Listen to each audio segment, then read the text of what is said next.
Isang nakakatuwang balita ang kinumpirma kamakailan nina Kim Chiu at Paolo Avellino, magkakaroon na sila ng kanilang unang anak. Sa isang eksklusibong panayam, masayang ibinahagi ni Kim na siya ay buntis sa kanilang first baby, na nagdulot ng kilig at tuwa sa kanilang mga tagahanga at mga kaibigan sa showbiz.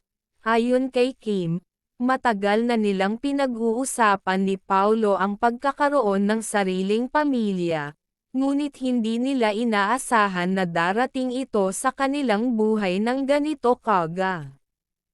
"We've always talked about having a baby, pero hindi namin akalain na ngayong taon na pala," ani Kim na may malapad na ngiti sa kanyang mukha. "Nung nalaman namin, hindi talaga kami makapaniwala. It felt surreal, pero sobrang saya namin ni Paolo." Sa panayam na ito, ibinahagi rin ni Paolo kung gaano siya kasaya at ka-excited sa balitang ito. "When Kim told me, I was in shock. Parang tumigil ang mundo ko sa sobrang tuwa. This is a blessing, and we couldn't be happier. I'm looking forward to this new chapter in our lives," pahayag ni Paolo habang hawak-hawak ang kamay ni Kim. Naging emosyonal si Kim nang ikwento kung paano nila nalaman ang balita. "Hindi ko talaga inaasahan. Nung una, akala ko stress lang o pagod kaya ako nahihilo at parang lagi akong pagod.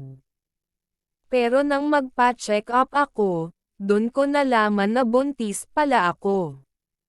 Nung sinabi ko kay Paolo, hindi siya makapagsalita. "He was so happy and just hugged me tightly," pagbabahagi ni Kim. Nagpasalamat din si Kim sa kanilang mga tagahanga at mga kaibigan sa industriya na agad nagpakita ng kanilang suporta at pagmamahal. "We are overwhelmed with all the love and support. Thank you to everyone who has been with us since the beginning of our journey. We can't wait to share this new chapter with all of you," dagdag pa ni Kim. Sa gitna ng kanilang kasiyahan, inamin ni Kim na medyo kinakabahan din siya sa mga pagbabagong kakaharapin bilang isang magiging ina. "Siyempre, may konting kaba kasi first time ko, at marami akong kailangang matutunan. Pero alam kong kakayanin namin ni Paolo, lalo na't andyan ang pamilya namin at mga kaibigan na handang sumuporta," ani Kim na puno ng pag-asa. Sinabi rin ni Paolo na handa siyang tumulong kay Kim sa lahat ng aspeto ng pagbubuntis. "I want to be there every step of the way. Gusto kong siguraduhin na magiging maayos ang lahat para kay Kim at sa baby namin. This is a new journey for both of us, and I want to make sure we're doing it right," dagdag ni Paolo. Sa ngayon, nakatakdang magpahinga muna si Kim mula sa kanyang mga proyekto upang makapag-focus sa kanyang pagbubuntis at kalusugan. Inamin niya na isang malaking adjustment ang kailangan, ngunit handa siyang harapin ito ng buong puso. "I'm excited for this new chapter, and I know it will be challenging, but I am ready to embrace it," ani Kim.